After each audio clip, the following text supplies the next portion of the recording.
Hai, come to see Dr. Nafia Argit in Jedama? And the Tuma. Buy Sijala to the Tony Colin by Nasir the foreign buy Sijalata.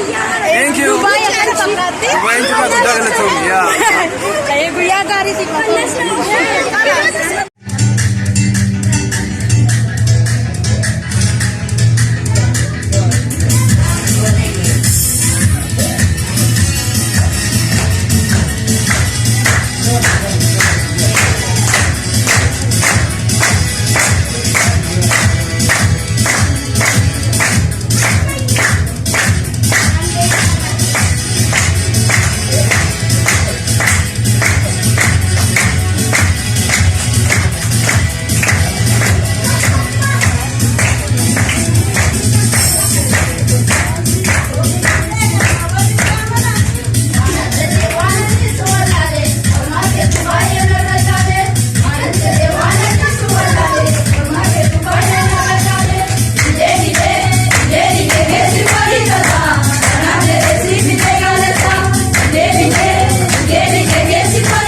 Dhuftoota ayeetu ishee nageenya waaqayyoo lafa sin keessatti isiniif haa baay'atu isiniin jecha egaa har'aa sagantaatu jira iddoo shaarjaa jedhamu keessatti Dr. Nafia Argituu fa'aa faarfattoonni biyyarraa hin dhufan sagantaa ixaanota faarfannaa san isinii kan lakkisa akkas waan baay'ee namatti toluudha.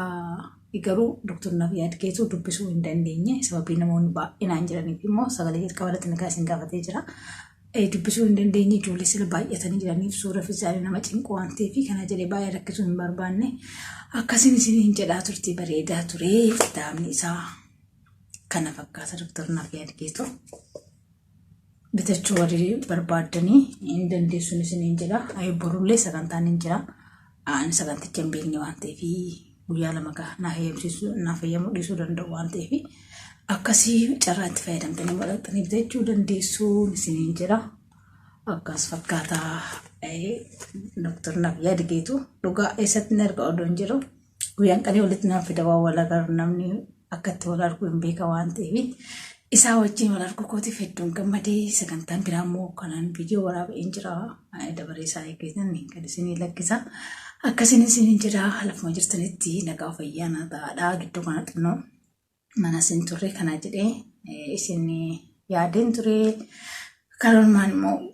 sagantaa ixaanutti immoo waan biraatti walitti deebina haga seef turtii gaarii naaf qabaadha jecha